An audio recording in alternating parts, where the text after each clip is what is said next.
But first, it's Chick Flick meets Chick Lit.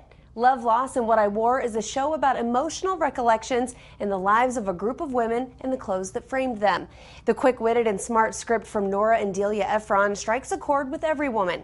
A rotating cast of incredible actresses embody the many women in the vignettes. We sat down with 3 of them for intimate conversation at the West Side Theater in New York. Once upon a time, I used to look at an item of clothing and wonder if it was too young for me. Now I don't even bother. Love, Loss, and What I Wore is a scrapbook of stories that uses clothing to accessorize poignant tales every woman can relate to.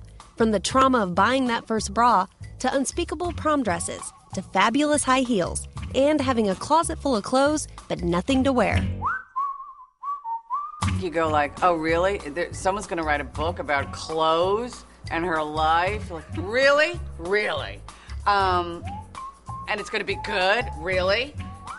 It really is. Because that's when you start realizing how emotional we are, so attached to these things. Brooke Shields, Julie Houston, and Anna Chlumsky are 3 of the actresses that make up the rotating cast at the West Side Theater. I mean, all the stories to some extent resonate with, I think, everybody, and some more than others. But when Gingy talks about her granddaughter in the end, and she talks about the pink scarf, I die a little inside every time.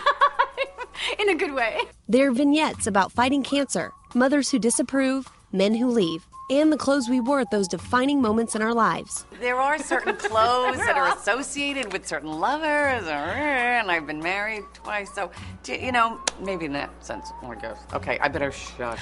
Having grown up being a model, someone who put on other people's clothes and just gave them back. Like, I go in my jeans and my topsiders and my shirt and put the stuff on, and then put it off, and I never, ever had any connection personally to clothes. But her wardrobe looks a little different these days.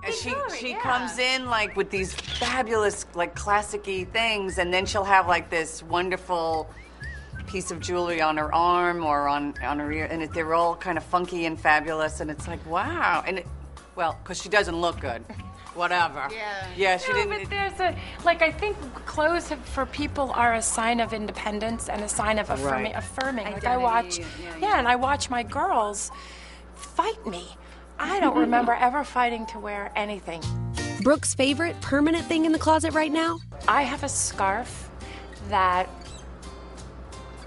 my daughter Rowan made me. Aww. And it's so funny because she has this little teeny sewing machine, and it's 80,000 feet long, the scarf, and it's like the best scarf. And Julie's go-to favorite. This black leather jacket that I can name drop, because, you know, I name drop all the time, that I got from Sarah Jessica Parker when I was doing Bitsy Von Muffling on Sex and the City.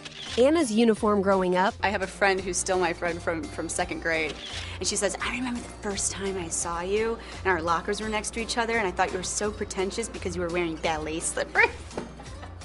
Ballet slippers to school. I love it. Their experience on stage is very different from other shows. It's an intense experience in many ways. I do a lot of one-person shows and stand-up and whatnot.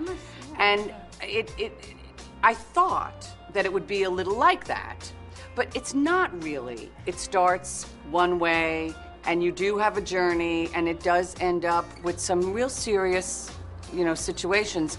This has been so different show to show that it's really interesting for my ego. It's interesting because, you know, I'll be up here going, this worked, and then I'll do it later, and then nothing, they're crickets. And you kind of have to, they keep you honest. They really do. Best audiences. Yes. For the first time in my life, arms are in and I am out.